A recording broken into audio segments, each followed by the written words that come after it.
அப்படிங்க இப்போ நம்ம சொல்லுவோம் போகிறோம் படி போகிறோம் எப்படி சொல்லி அடிக்கிறது இப்போ பார்த்துக்காது இது அடிக்கிறியா அதுக்கு பேர் என்ன? ஆ இது பேரா?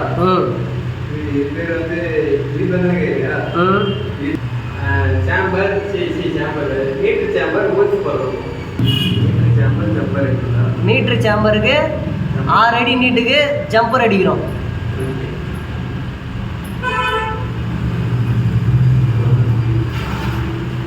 ஏற்கனவே 3 அடி உள்ளே போயிடுச்சு, அடுத்த 3 அடி. ஆ